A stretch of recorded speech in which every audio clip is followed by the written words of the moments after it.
Long ago, in a fog-covered forest, there stood a tree so wide that 10 men together couldn't wrap their arms around it. Its trunk was silver grey, its leaves glowed faintly at night, and high above, hidden by mist, was an old treehouse, broken, quiet, and forgotten. The villagers called it the Sleeping Treehouse. They said it had once been alive, a place where magic lived, where dreams took form and wandered through the forest. But one winter night, the light in the treehouse faded, and it never woke again. Years passed, the forest grew thicker, and the stories faded. All except one girl's heart. Her name was Liora. She loved the sound of the wind, the whisper of leaves, and the quiet song of rain.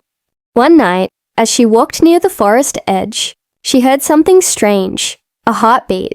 Soft, slow, faint. It came from the direction of the old sleeping tree. Liora followed the sound, guided only by moonlight. When she reached the tree, the air shimmered, and she felt warmth beneath her feet, as if the earth itself was alive. "Are you still here?" she whispered.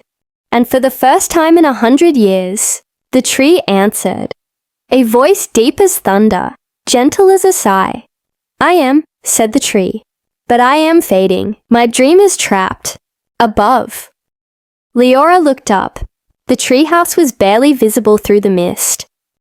A rope ladder hung loose, old and broken, but as she touched it, the fibers began to glow, golden and new. Without thinking, she climbed.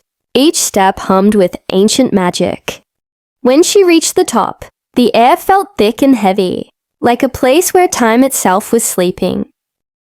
Inside, the treehouse was filled with dust and silence, but in the middle of the room floated a crystal sphere, dim and cracked, pulsing weakly with light.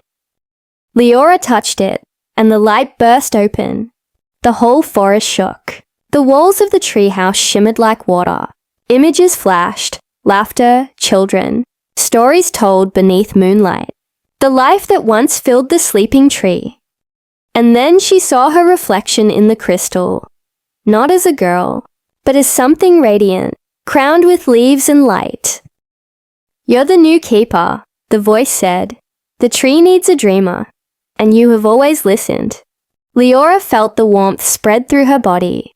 Her eyes glowed softly. She placed her hand on the wooden wall, and roots of light spread across the room, healing the cracks. The sleeping tree breathed again. From that day on, people said that if you walk through the forest on a quiet morning, you might hear a gentle lullaby, a girl's voice singing softly from the treetops. They called it the Song of the Sleeping Treehouse.